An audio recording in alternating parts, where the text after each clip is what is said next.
اور صلاح الدین ایوبی نے ان حالات کا سامنا کیا تھا جب عیسائیوں نے بیت المقدس پر زبردستی قبضہ جمایا ہوا تھا، جبکہ حضرت عمر فاروق رضی اللہ تعالیٰ عنہ کے زمانے سے لے کر تقریباً 400 سال تک بیت المقدس پر اذانیں ہوتی رہیں، نمازیں ہوتی رہیں، اور صرف ان عیسائیوں کو وہاں آنے کی عام اجازت دی گئی تھی فاطمی دور میں۔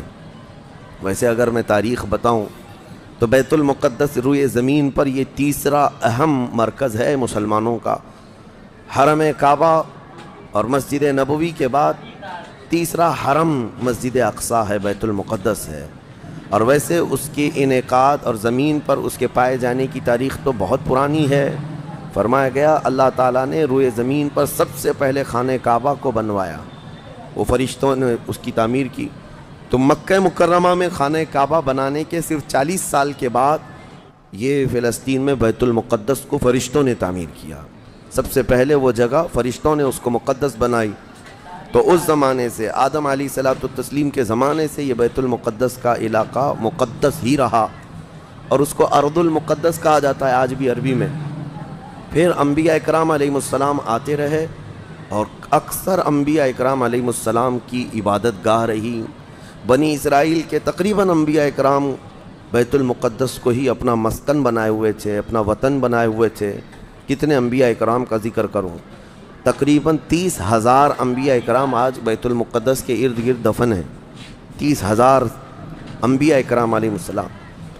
اور اولو العزم پیغمبروں میں حضرت سیدنا ابراہیم علیہ السلام وہیں پر ہیں، آپ کے بیٹے حضرت اسحاق علیہ السلام وہیں ہیں، ان کے بیٹے حضرت یعقوب علیہ السلام وہیں ہیں، پھر موسیٰ علیہ السلام وہیں ہیں، اور اس کے علاوہ زکریا علیہ السلام، داؤد علیہ السلام، سلیمان علیہ السلام، جلیل القدر انبیاء کرام سب بیت المقدس میں ہیں۔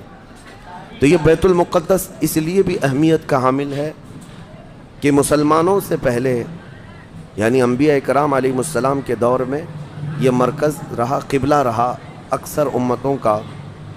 تو یہودی جو ہے چونکہ ان انبیاء کرام کے فالوورز میں آتے ہیں، حضرت ابراہیم علیہ السلام کے، حضرت اسحاق اور حضرت یعقوب علیہ السلام کے، تو ان کے لیے بھی یہ مقدس تھا۔ اور پھر مزے کی بات یہ ہے کہ حضرت بی بی مریم کی ساری تربیت جو ہے بیت المقدس کے اندر ہوئی، جیسے کہ آپ نے تفسیر میں سماعت کیا ہوگا۔ اور پھر جب وہ جوان ہوئی تو حضرت عیسیٰ علیہ السلام کی ولادت بھی بیت المقدس سے قریب میں ہوئی ہے۔ حضرت عیسیٰ علیہ السلام پیدا وہاں ہوئے، اور حضرت عیسیٰ علیہ السلام نے بھی تبلیغ کا مرکز اسی کو بنایا، بیت المقدس کو بنایا۔ تو دنیا کے پرانے مذاہب میں، پرانے دین میں یہودیت جو ہے ان کے لیے بھی وہ مقدس ہے، عیسائی جو ہیں ان کے لیے بھی وہ مقدس ہے، پھر اسلام کے لیے اس لیے بھی مقدس ہے کہ اصل ابراہیم علیہ السلام کے دین پر اب نہ یہودی باقی رہے نہ عیسائی باقی رہے، بلکہ صرف مسلمان باقی رہے، کیونکہ ابراہیم علیہ السلام نے شرک اور کفر کی تعلیم نہیں دی تھی، وہ تنہا اللہ رب العزت کے موحد تھے۔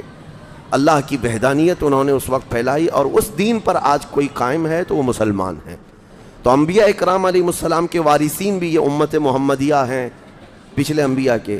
اور اس کے علاوہ ایک عظمت والی چیز یہ ہے کہ جب میرے آقا صلی اللہ تعالیٰ علیہ وسلم اعلان نبوت فرمائے اور تقریباً نمازیں فرض ہوئیں، تو نمازوں میں بھی تقریباً 17 مہینے تک حضور صلی اللہ علیہ وسلم اور صحابہ نے بیت المقدس کی طرف منہ کر کے نمازیں ادا کیں۔